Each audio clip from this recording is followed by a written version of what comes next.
शांति। आज का रात्रि क्लास है 6 अक्टूबर 1968।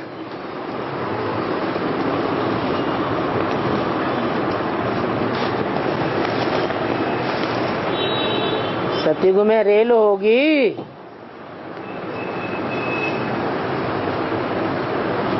या नहीं होगी? है?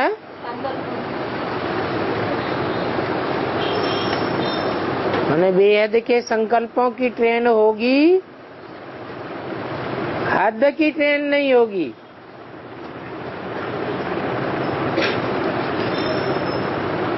हद होगी तो बेहद भी होगी, बेहद होगी तो हद भी होगी। वहां मन के संकल्प ट्रेन की तरह तीव्र गति से चलेंगे,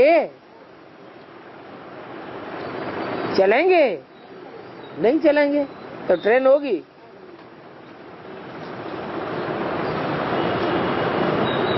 कोई ने कहा नहीं होगी। अच्छा, पक्का समझते हो वहां ट्रेन नहीं होगी? तुम बच्चों का काम है सतो प्रधान बनना और कोई भी तकलीफ की बात नहीं है।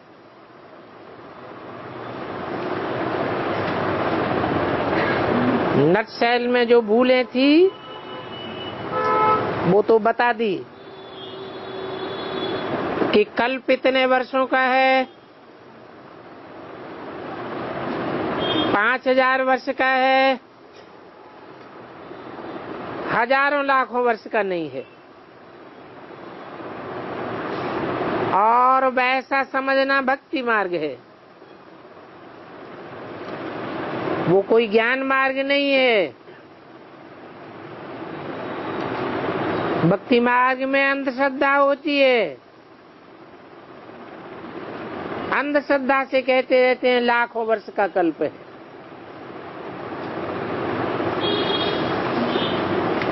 भक्ति से दुर्गति होती है और ज्ञान से सदगति होती है।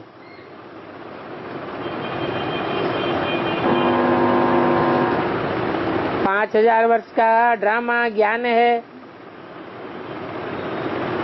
5000 वर्ष का ड्रामा ज्ञान कहने से सदगति कैसे हो जाएगी?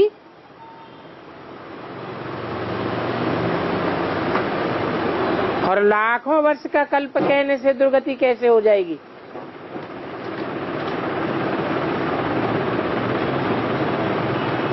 लाखों वर्ष का कल्प कह देंगे तो कोई भी हिसाब किताब नहीं मांगेगा, और 5000 वर्ष का कल्प कहेंगे तो हिसाब किताब निकाला जा सकता है।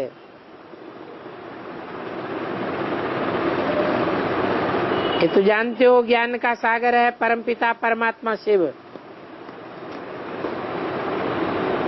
और वो ही सर्व की सदगति करते हैं। भक्ति का फल माना ही सदगति, क्योंकि भक्ति में ठोकरें खानी पड़ती हैं, सदगति में ठोकरें खाने की बात ही नहीं।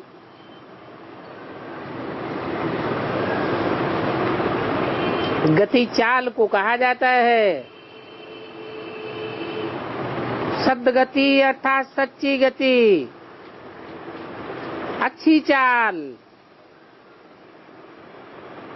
ठोकरें फिर कैसे होंगी?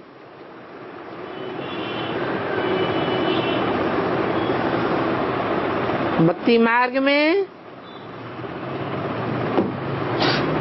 भक्ति होकर ही सब खत्म हो जाता है। ये तो ज्ञान है, भक्ति का पाठ पूरा होगा तब जब लड़ाई लगेगी। ये ज्ञान है गुप्त,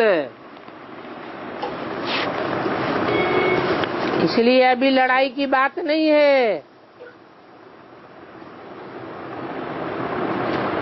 तुम चुपचाप अपनी आत्मा को सतो प्रधान बनाए रहे हो। और मूल बात यही है, आत्मा को सतो प्रधान बनाना। 84 का चक्र तो झट समझ जाते हैं, दूसरों को भी समझा सकते हैं। ये भी जानते हो कि विनाश तो जरूर होना है।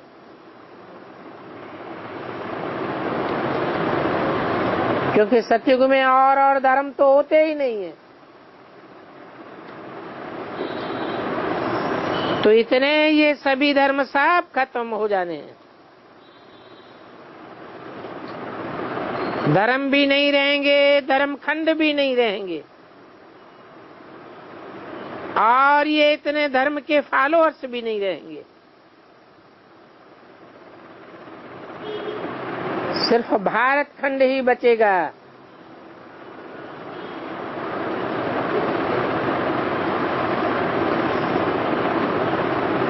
पाकिस्तान का नाम उड़ जाएगा, भारत ही कहा जाएगा।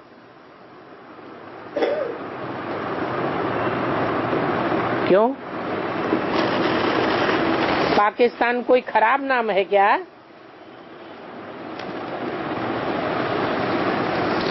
है? पाक और नापाक,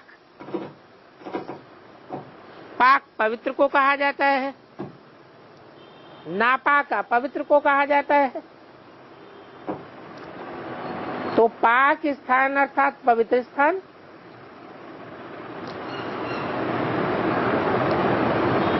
ये पवित्र स्थान पाकिस्तान नहीं होगा क्या?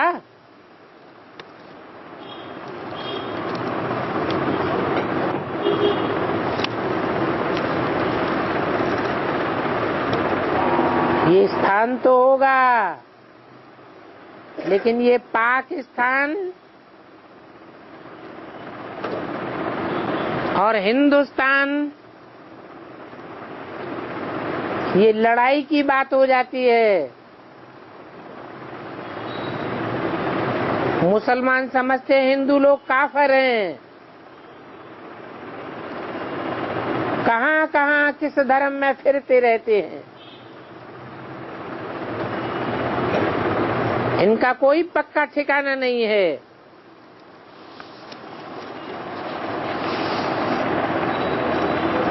इनका स्थान ही अपवित्र स्थान है। इसलिए अपने देश का नाम रखा है पाकिस्तान।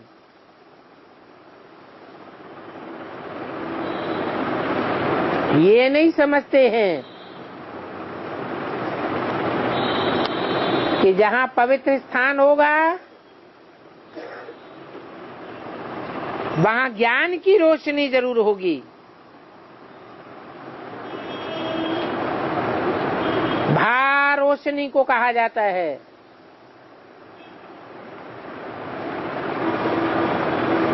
भारत अर्थात रोशनी में रत रहने वाला।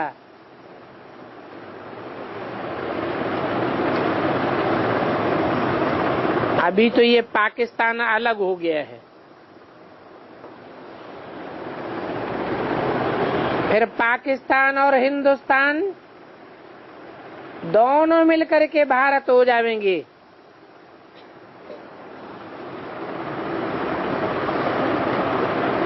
मुसलमान भी फॉरेनर से हैं।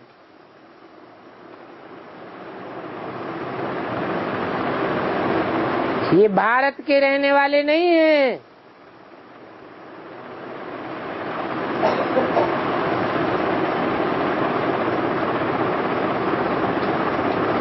भारत के रहने वाले होते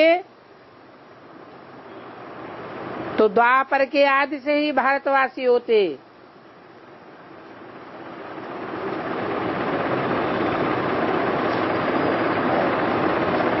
इस्लाम धर्म जब आया तो सारे इस्लामी कन्वर्ट होकर के अरबिस्तान की तरफ चले गए।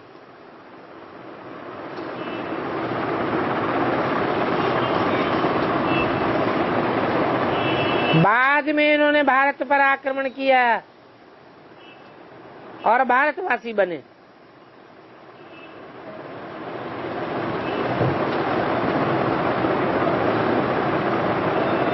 ये मुसलमान भी फॉरेनर्स हैं, भारत के नहीं है, इसलिए नक्शा अलग दिखाया है।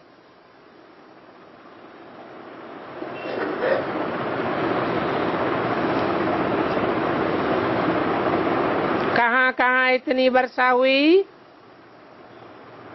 वो भारत के नक्शे में दिखाया है, बाकी बाहर में तो स्टीमर्स में जाना पड़ता है। ये स्टीमर आदि फिर नहीं रहेंगे। पहले भी नहीं थे, फिर भी नहीं रहेंगे।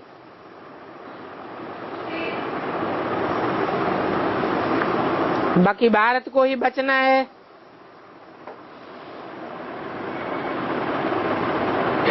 तो ये सभी कहां चले जाएंगे? ये सभी धर्म की आत्माएं ऊपर चली जाएंगी, जिसका नाम है मुक्ति धाम। वहां नई दुनिया में तो सब नई चीजें होंगी।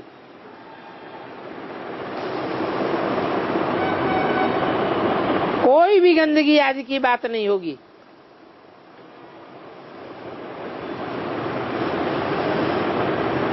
यहाँ तो गैया भी किचड़ा खा जाती है।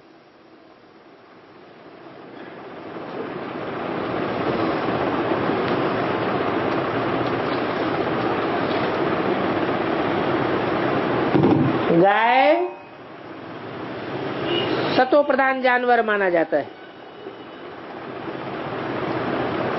क्योंकि पहले गाय कचरा नहीं खाती थी।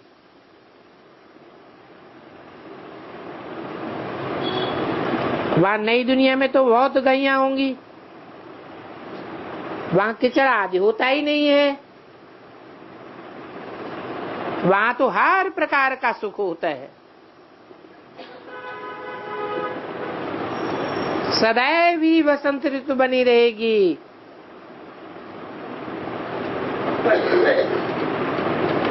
न कभी शीत ऋतु होगी और न तपत होगी। दुख की कोई बात नहीं। जो कोई गर्मी में मर पड़े अथवा ठंडी में मर पड़े, ऐसी कोई बात वहां होती ही नहीं। जो अकाले मौत हो जाए, तुम बच्चे तो अनेक बार नई दुनिया के सुख भोग करके आए हो, तुम्हारे लिए तो कोई नई बात ही नहीं है। अनेक बार सतयुग के मालिक बने हो, जानते हो ये बार बार रिपीट होता है। आत्मा तो पार्ट बजाती है भाई, फिर रिपीट होती रहती है। ये बात तो समझने की है, बाकी मूल बात रहती है याद की। उठते बैठते चलते याद करना है। पहले नंबर में तो ये है।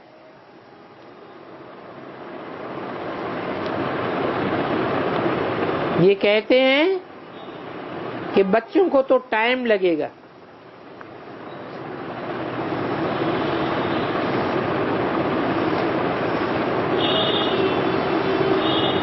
भक्ति माने रावण का राज्य, तमो प्रधान है, विनाश हो जाएगा, फिर सतो प्रधानता आ जाएगी। आग लगती है तो आग में चीज सतो प्रधान बन जाती है ना, पवित्र बन जाती है। तो ये भी आग है, सारे बम्बोर को आग लगेगी। हर चीज शुद्ध बन जाएगी। होलिका की निशानी दिखाते हैं। अपवित्र जल जाता है, पवित्र प्रहलाद बच जाता है, बाकी तो सभी आत्माएं चली जाएगी। शरीर विनाश हो जाएंगे। परंतु ऐसा होने में अभी देरी है। बच्चे समझते हैं हम सतो प्रधान तो बने ही नहीं है।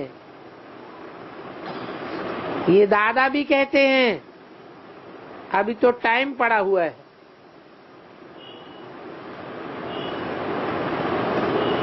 अभी तुम वो ईश्वरीय परिवार में, फिर होंगे दैवी परिवार में। बाकी अमूल्य जीवन तो यही कहेंगे जिसका गायन होता है शास्त्रों में। सत्युग त्रेता का तो कोई गायन शास्त्रों में नहीं है। संगम युग का ही सारा गायन है।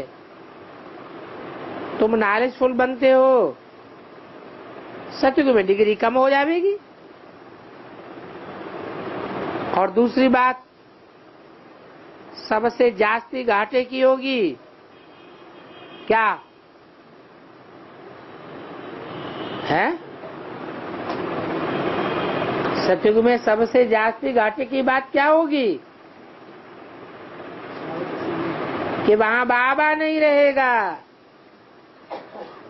तुम सतो प्रधान नंबरवार पुरुषार्थ अनुसार बन जाएंगे। कोई भी सन्यासी ये बातें बता ही नहीं सकते हैं। उनके पास है सब भक्ति मार्ग की बातें, और यहाँ है बिल्कुल नई बातें। तुम पाठ जो भी बजाते हो नया ही चलता जाता है। मिनट सेकंड घंटे पास होते जाते। अभी टाइम पड़ा है, मेहनत याद की यात्रा की है। सुदर्शन चक्रधारी अपन को समझ करके बैठो। बाबा ने हमको सुदर्शन चक्रधारी बनाई दिया है। हम पवित्र बन जाएंगे, इसके लिए तुम पुरुषार्थ कर रहे हो। तो जो जितना पुरुषार्थ करे, ये अंतिम पढ़ाई है। जो पढ़ाई संगम युग पर बाप ही आकर के पढ़ाते हैं। सतयुग में क्या होगा वो तो तुम जानते हो। जो कल पहले हुआ था वही होगा। वहां कोई भी प्रकार की अगरबत्ती आदि जलाने की दरकार नहीं पड़ेगी, क्योंकि वहां तो नेचुरल खुशबुएं रहती हैं। वहां जमीन में ज्यादा अनाज पैदा करने के लिए खाद आदि की भी दरकार नहीं पड़ेगी। ये खाद तो अभी डालते हैं, क्योंकि जमीन कलर आठी हो गई है, अर्थात पुरानी हो गई है। वहां तो कोई भी कीचड़ पट्टी आदि करने की दरकार नहीं रहती है। आगे चल करके कुछ न कुछ साक्षात्कार होना होगा तो होता रहेगा। जब तक एक गफलत न करनी, तब तक एक भी गफलत नहीं करनी है। सतो प्रधान बनने से सारी प्रकृति तुम्हारी दास ही हो जाएगी। बाकी थोड़े रोज हैं, फिर सिवाय भारत के और कोई देश नहीं रहेगा। तो देखो, जब तुम्हारे में प्योरिटी आ जाएगी तो कितनी ताकत आ जाएगी। पुकारते रहते हैं आकर के पावन बनाओ। धुन लगी है सतो प्रधान बनने की, और मूल बात भी यही है सतो प्रधान बनना। इसके लिए पुरुषार्थ करते रहना है। बाप कहते हैं मुझे याद करो, ये तो जानते हो स्वर्ग की बादशाही हमारा वर्ष है।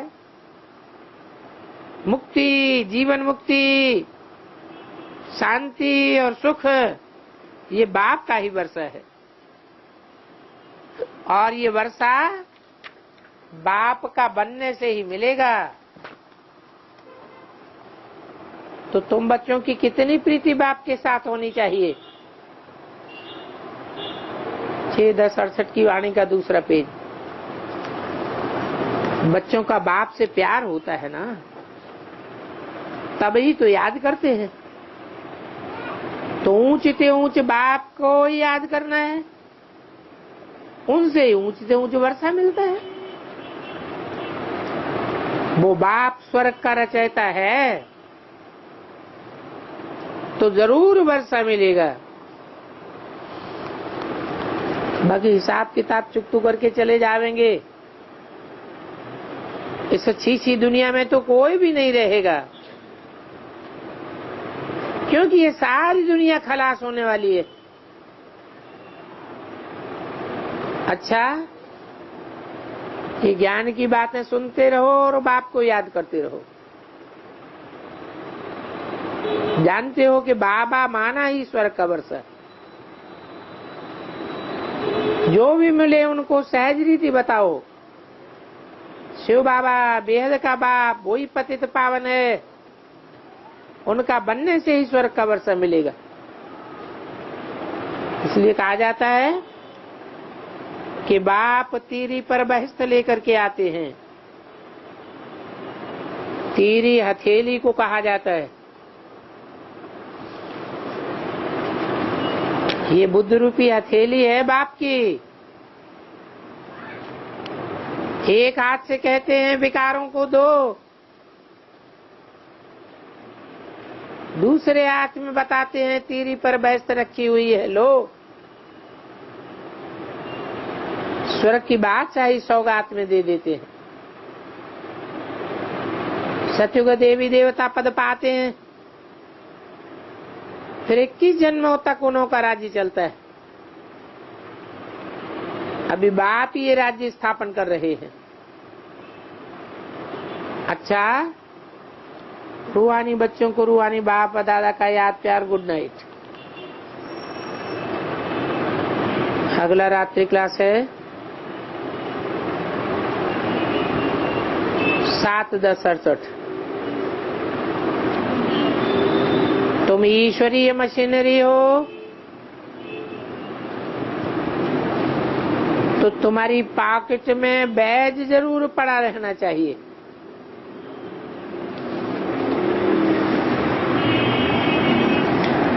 पॉकेट में पड़ा रहना चाहिए, उससे क्या फायदा होगा। पॉकेट में पड़ा होगा तो कोई भी नहीं देखेगा। पॉकेट के बाहर पड़ा रहना चाहिए या अंदर पड़ा रहना चाहिए,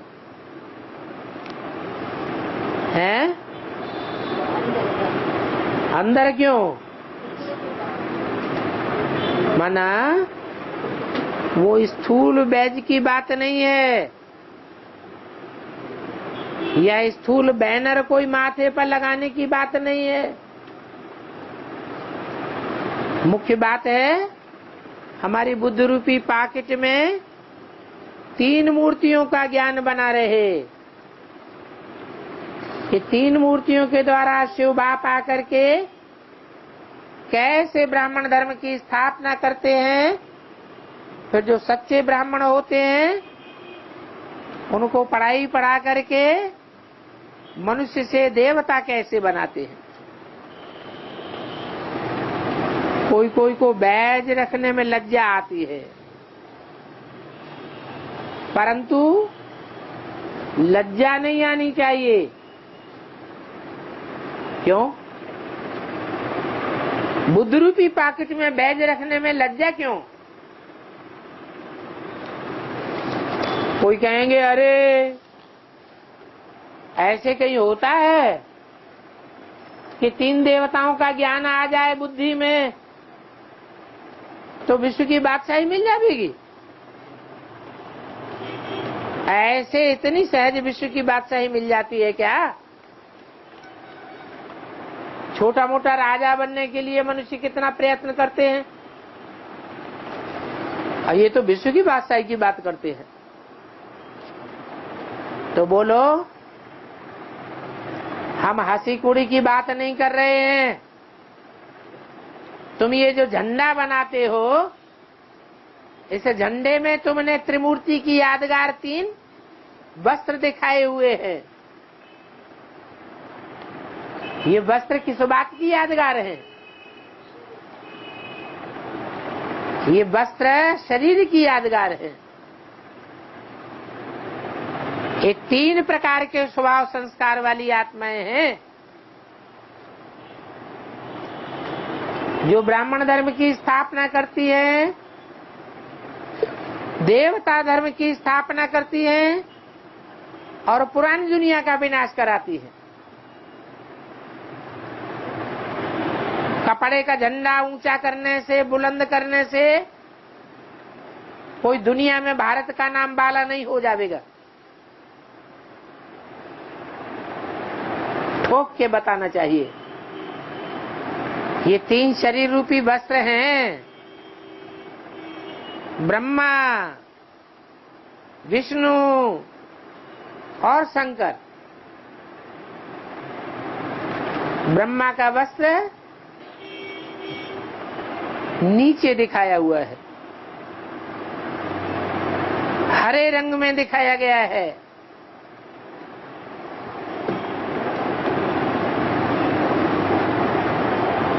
दिखाया गया है कि ब्रह्मा द्वारा स्थापना होती है। काहे की स्थापना होती है? ब्रह्मा द्वारा ब्राह्मण धर्म की स्थापना होती है। कोई नई दुनिया नहीं बन जाती है। ब्राह्मण कोई एक प्रकार के नहीं होते हैं,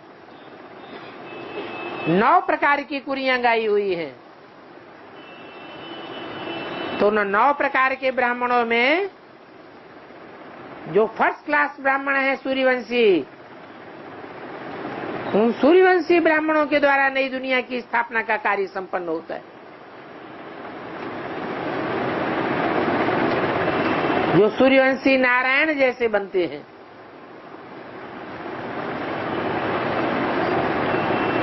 नई दुनिया का संगठन जब तैयार हो जाता है तो पुरानी दुनिया खलास हो जाती है। ऐसी नहीं कि 1 सेकंड में खलास हो जाती है, नहीं। जैसे और धर्म पिताएं आते हैं तो कमोबेश 100 साल के अंदर अपना अपना धर्म स्थापन करके गए हैं। ऐसे ही भगवान भी आकर के इन 3 मूर्तियों के द्वारा, 3 देवताओं के द्वारा नई सृष्टि की स्थापना, पुरानी दुनिया का विनाश, ये कार्य संपन्न कराते हैं। विष्णु द्वारा पालना का भी कार्य संपन्न कराते हैं। ये कार्य अभी गुप्त में चल रहा है। जब प्रत्यक्ष होगा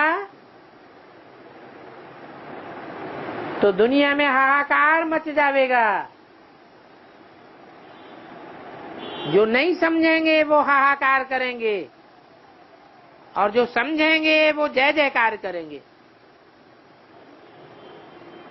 जय जयकार करने वाले कौरव कहे, जय जयकार करने वाले पांडव कहे जावेंगे, राम संप्रदाय कहे जावेंगे, दैवी संप्रदाय कहे जावेंगे।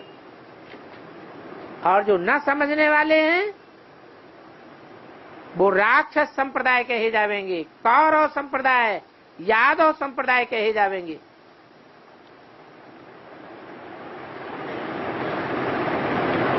अभी समझने का चांस है।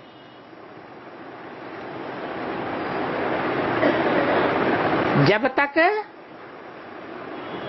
झंडा संसार में बुलंद नहीं हुआ है। कौन सा झंडा? इन तीन मूर्तियों के नाम का झंडा बुलंद करना है। सारे संसार को समझ में आ जाएगा कि जो काम दुनिया में कोई भी नहीं कर सका,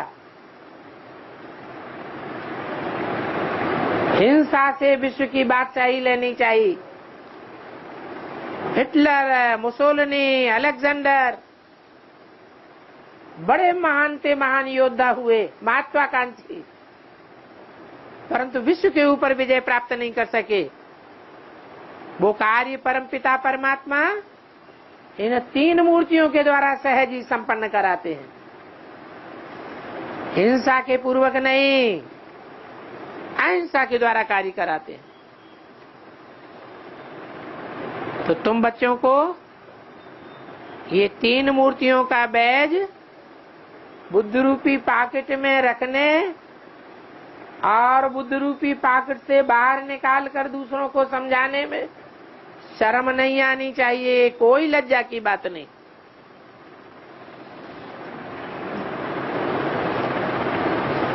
इस बैज के ज्ञान से ट्रेन में, बस में, हवाई जहाज में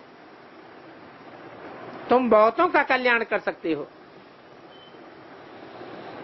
कोई कोई आकर तुमसे पूछते भी हैं, न भी पूछे, बाबा ने समझाया आपस में ही बैठ करके बातें करने लग पड़ो। क्या ये इंतजार भी नहीं करना है कि ट्रेन में हम सफर कर रहे हैं तो कोई हमसे पूछे तब हम शुरू करें? नहीं, क्या करो, आपस में ही ज्ञान की चर्चा करना शुरू कर दो, बैज निकाल के बैठ जाओ।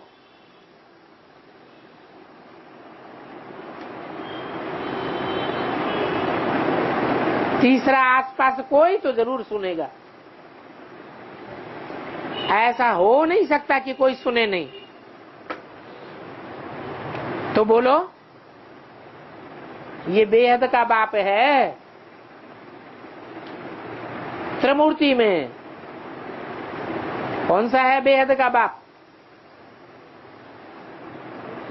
और जो बाप हैं भले बड़े बड़े धर्म पिताएं हैं, ग्रेट फादर्स हैं, परंतु वो सब हद के हैं। मान लो क्राइस्ट ही है, 150-200 क्रिश्चियंस का बाप है, फिर भी कहेंगे हद का बाप। दुनिया में तो 500-700 करोड़ बेहद मनुष्य सृष्टि है, सारी मनुष्य सृष्टि का बाप तो क्राइस्ट भी नहीं है, परंतु ये है शिव परमपिता परमात्मा, जो शंकर के द्वारा सारे संसार में बेहद के बाप के रूप में प्रत्यक्ष हो जाता है, जिसको दूसरे धर्मों में एडम और आदम कहा जाता है।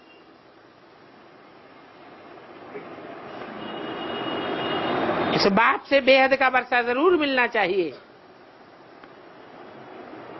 हद के बाप से जन्म जन्मांतर हद का वर्षा लेते चले आए, और ये बेहद का बाप है जो जन्म जन्मांतर के लिए बेहद का सुख शांति का वर्षा देने वाला है। हमारे पास आओ तो हम तुम्हें ऊंचते ऊंचे बेहद के बाप का डिटेल में परिचय देंगे।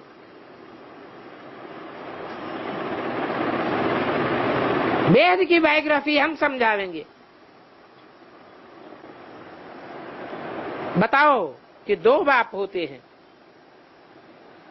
एक लौकिक बाप होता है और एक पारलौकिक बाप होता है।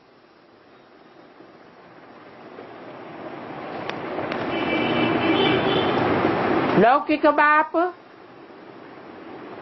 हद का भी होता है और लौकिक बाप बेहद का भी होता है, परंतु बेहद के बाप दो हैं। एक है आत्माओं का बाप परमपिता परमात्मा शिव, जिसे अल्लाह या गॉड फादर मुसलमान कहते हैं, क्रिश्चियंस कहते हैं। और एक है सारी मनुष्य सृष्टि का बाप, जिसे मुसलमान और क्रिश्चियन आदम और आदम नाम से पुकारते हैं। वही बाप पतित पावन परमपिता परमात्मा है। परमपिता शब्द पहले हम लगाते हैं,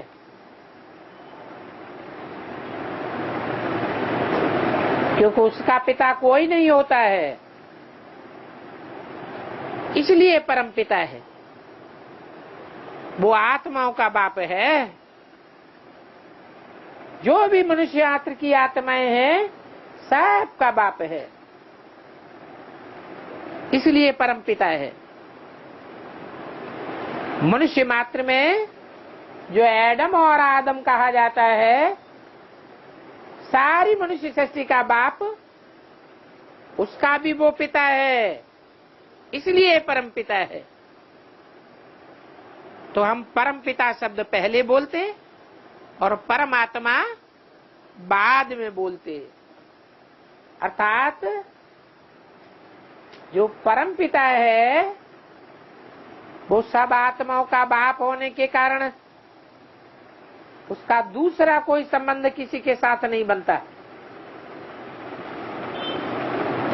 नाना चाचा काका ताऊ दूसरे संबंध तब बनते हैं जब वो मनुष्य सृष्टि के बाप में प्रवेश करता है, तब कहा जाता है परमपिता परमात्मा से हो। ये परमपिता परमात्मा नई दुनिया का रचयिता भी है। बताओ कि रचयिता साकार को कहा जाता है, निराकार को रचयिता नहीं कहा जाता। वो आत्माओं का बाप निराकार है, वो निराकार साकार में आकर के रचयिता बनता है। साकार में नई सृष्टि का रचयिता है, और नई दुनिया तो पावन होती ही है। तो हम आपको बताते हैं,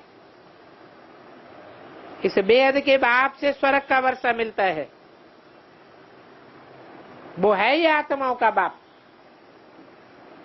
परंतु मनुष्य सृष्टि के बाप के द्वारा हमको वर्षा देता है।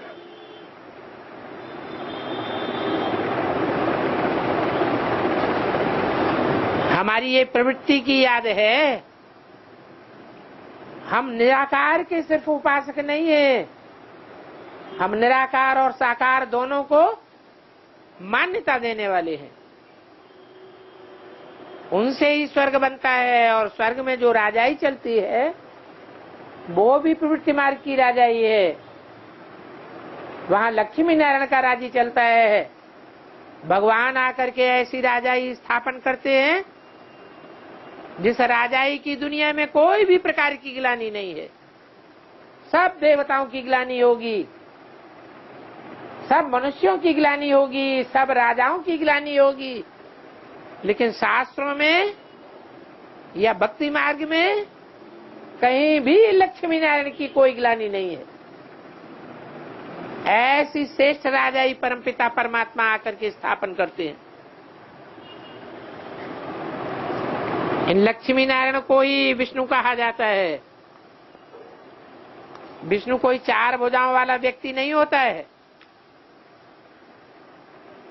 इनका राज्य 5000 वर्ष पहले था, अभी नहीं है।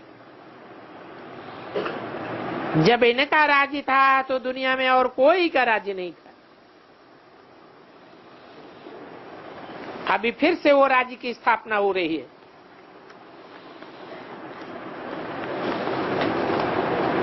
उन लक्ष्मी नारायण के राज्य में ये रावण राज्य होता ही नहीं है। ये रावण राज्य अनेक मतों वाला राज्य है। लक्ष्मी नारायण का राज्य में सारी प्रजा में एक ही मत चलता है, एक ही कुल, एक ही राज्य। एक ही राजाई होती है, एक ही धर्म होता है, और वो राज्य मिलता है बाप को याद करने से। ऐसे बाप को याद करने से सभी पाप जन्म जन्मांतर के भस्म हो जाएंगे। हम पवित्र बनेंगे और पवित्र बनकर पवित्र दुनिया में चले जाएंगे।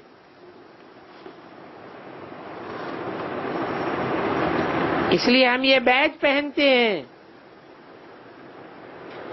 बाप का पैगाम देने के लिए।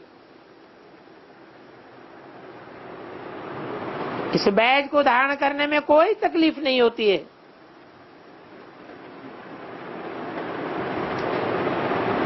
तो बच्चों के हाथ में सदैव ये त्रिमूर्ति झाड़ और लक्ष्मी नारायण का रोल होना चाहिए,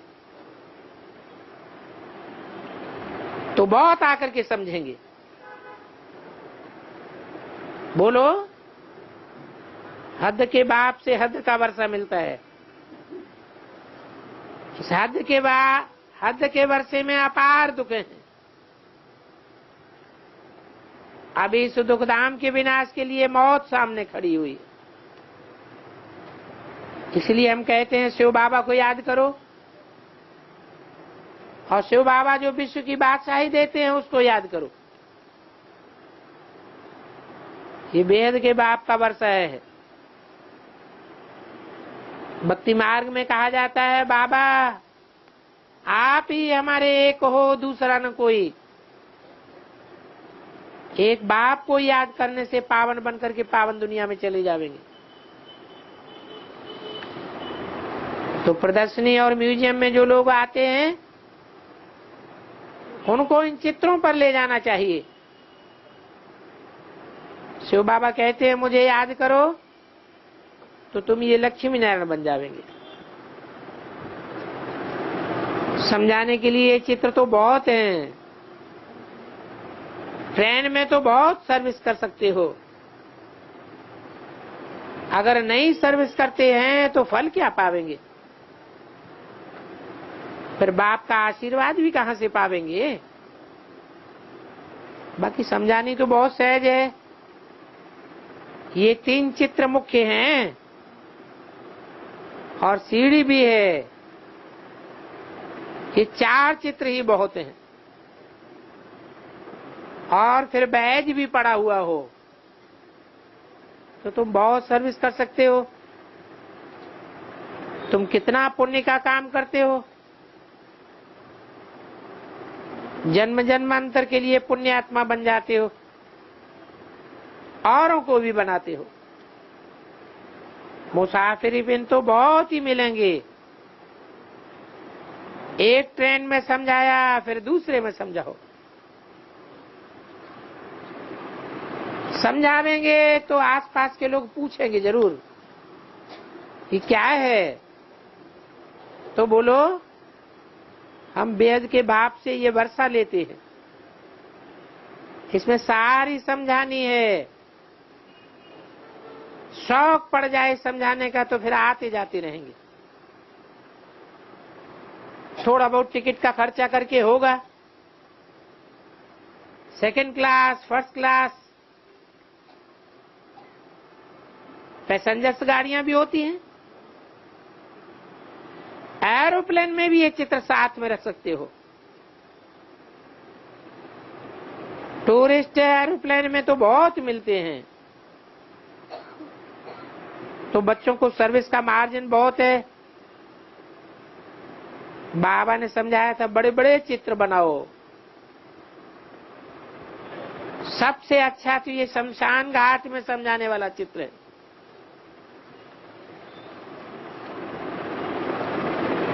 अभी दिल्ली में म्यूजियम का बहुत काम चल रहा है। बंबई में ये चित्र बहुत बनवा सकते हो। सीट्स तो जहां तहां मिल जाती है। हाँ, थोड़ा भाव बढ़ता जाता है, फिर भी रिश्वत तो आजकल बहुत होती है। रिश्वत बगैर कोई सस्ता माल मिलता ही नहीं है।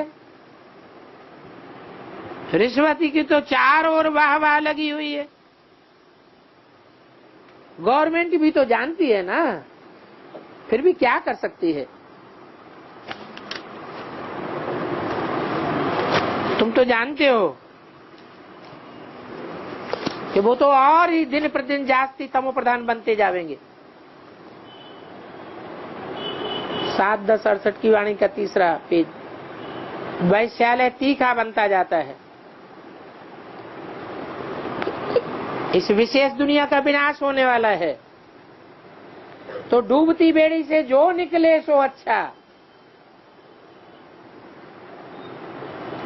विष के पिछाड़ी जैसे कि चरिये खरिये बनते जाते हैं।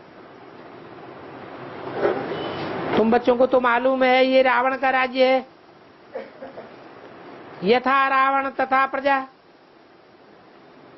वहां फिर होगी यथा राम तथा प्रजा। तो समझाया जाता है याद से ही पाप कटेंगे। जब ये पक्का हो जाएगा तो फिर पिकार में जावेंगे ही नहीं। बच्चे बाप का सर्वेंट हैं पैगाम देने के लिए, पैगाम नहीं देते हैं तो फिर पाप के भागी बनते जाते हैं। औरों का कल्याण नहीं करते हैं तो कल्याण ही होता रहेगा, फिर बहुत पाप हो जाते हैं। ऐसे करते करते पाई पैसे की प्रजा बन जाते हैं। भले नई दुनिया में सुख तो सबको होगा, प्रजा भी सुखी होगी, परंतु पोजीशन तो अलग अलग होगी ना। सर्विस नहीं करते हैं तो फिर क्या हाल होगा। कहावत है पढ़ेंगे लिखेंगे बनेंगे नवाब, खेलेंगे कूदेंगे तो होंगे खराब। तो सर्विस अर्थ ये बैज पड़ा हुआ रहना चाहिए। कोई कोई मिलिट्री वालों की बाहों पर कपड़े का मेडल लगा हुआ होता है। तुम भी ये मेडल सदैव छपा हुआ रखो। बाप का परिचय देना तो बहुत सहज है, और बाप का परिचय मिलता ही है तुमको, सारी दुनिया को तो नहीं मिलता है। तो तुम ही बाप का परिचय नहीं देवेंगे तो फिर और कौन देगा। जानते हुए भी परिचय नहीं देते हो तो तुम्हारे ऊपर पाप चढ़ जाएगा। प्रदर्शनी व म्यूजियम में भी बाप का परिचय देना पड़े, देते हैं व नहीं देते हैं ये पता कैसे पड़ेगा। बाबा को रिपोर्ट देनी चाहिए। सेंटर पर जो हेड्स रहती है उनको तो बहुत ही सर्विस करनी है, सबसे जास्ती, नहीं तो फिर ऊंच पद पा ही नहीं सकेगी। तुम बच्चे तो अभी जानते हो हम खुद ही श्रीमत पर अपनी नई दुनिया स्वर्ग की स्थापन कर रहे हैं, तो सभी को सुनाना है। उस नई दुनिया में पतित कोई भी नहीं जा सकता है, तो पहले पहले पवित्र बनना है। बाप कहते हैं शिव बाबा को अंदर में याद करते रहो, मुख से बोलने की दरकार नहीं है शिव बाबा शिव बाबा। अंदर से याद करते रहेंगे तो करते करते नई दुनिया में चले जाएंगे। है तो बहुत सहज। अच्छा, मीठी मीठी रूहानी बच्चों को रूहानी बाप दादा का याद प्यार गुड नाइट। रूहानी बच्चों को रूहानी बाप का नमस्ते।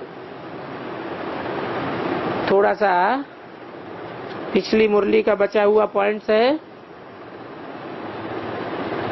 जैसे लौकिक बाप के बच्चे वृद्धि को पाते हैं तो नया मकान बनाते रहते हैं।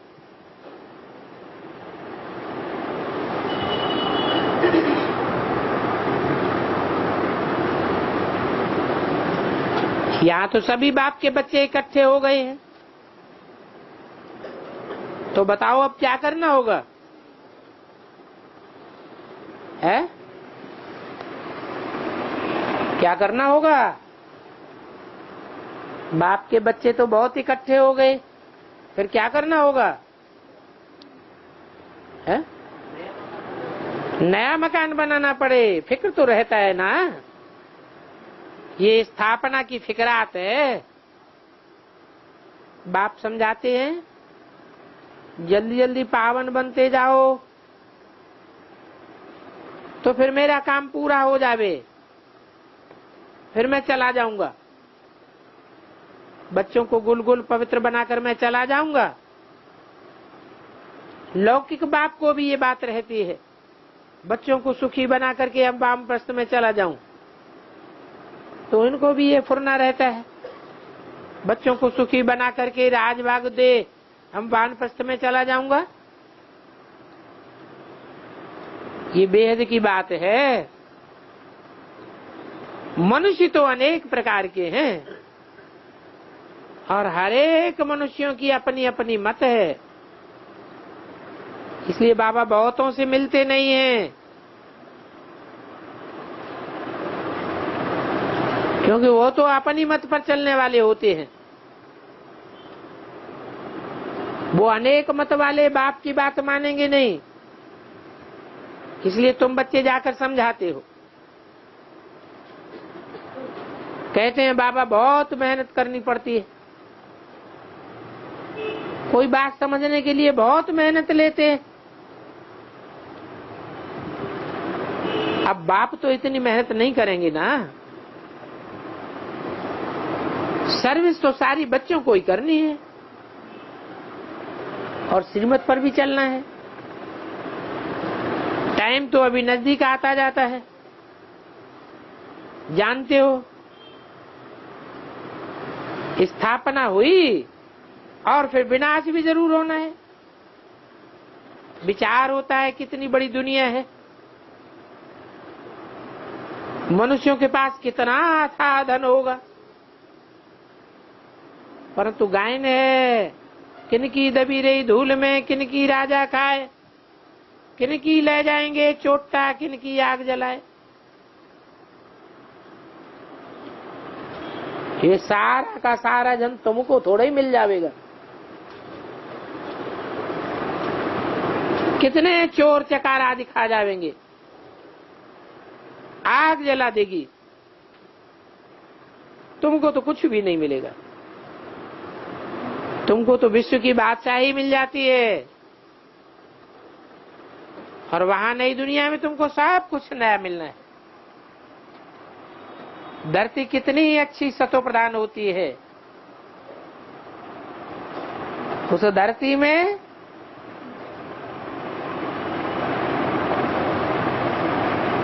कितना खाद पड़ जाएगा। सारी धरती को खाद मिल जाएगी। कैसे है? खाद कैसे मिल जाएगी? खाद की बरसात होगी क्या है? हाँ, सभी धर्मखंड डूब जाएंगे। सभी धर्मखंडों में ढेर के ढेर मरेंगे, मनुष्य भी मरेंगे, जानवर भी मरेंगे, कीड़े मकोड़े भी मरेंगे, पशु पक्षी मरेंगे, सड़ेंगे और उनकी सारी खाद समंदर रोला मारेगा। किनारा सारी पृथ्वी पर कहीं नहीं होगा सिवाय कहाँ के? भारत के। तो आखिर सारा किचड़ा कहाँ आकर इकट्ठा होगा? भारत के किनारों पर आकर इकट्ठा हो जाएगा। कितनी खाद मिल जाएगी, तुमको तो कुछ भी नहीं करना पड़ेगा।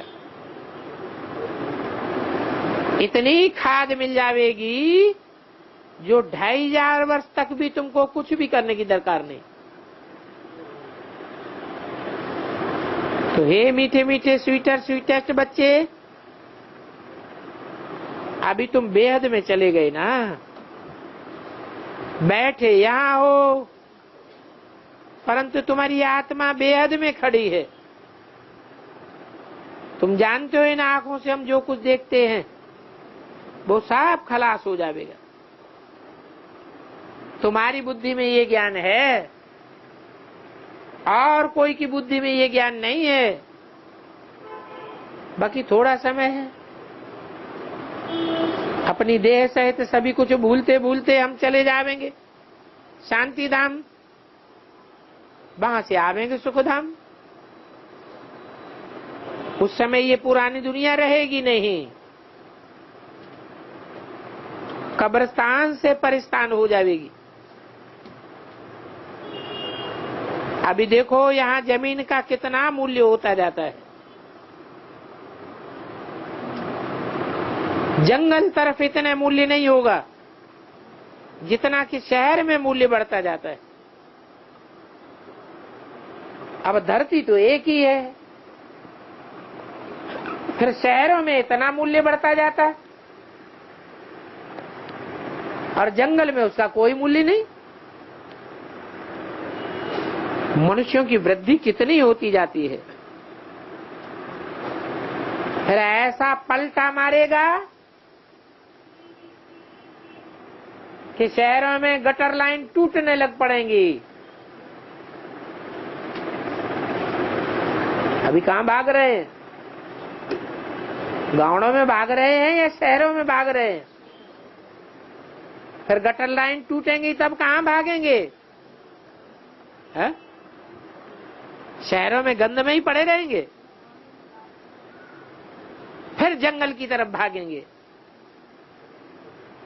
अभी देखो कितनी वृद्धि होती जा रही है, किराया कितना बढ़ता जाता है, कितना कितना रुपया किराया देते हैं। फिर वहां तुमको कोई भी किराया देने की दरकार नहीं रहेगी।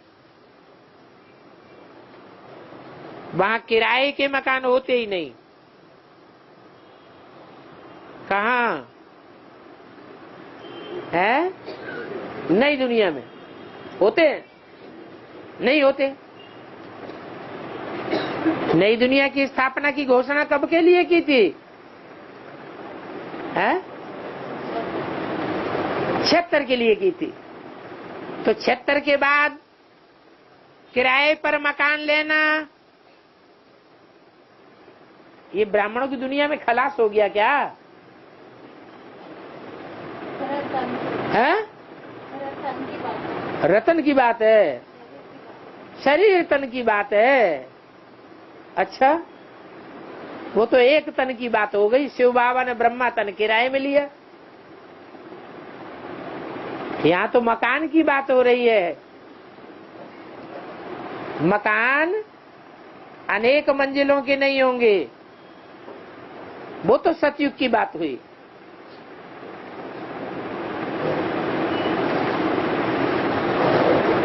छिहत्तर के बाद ब्राह्मणों की दुनिया में जो एडवांस पार्टी आई, उसको किराए पे मकान लेने पड़ रहे हैं क्या?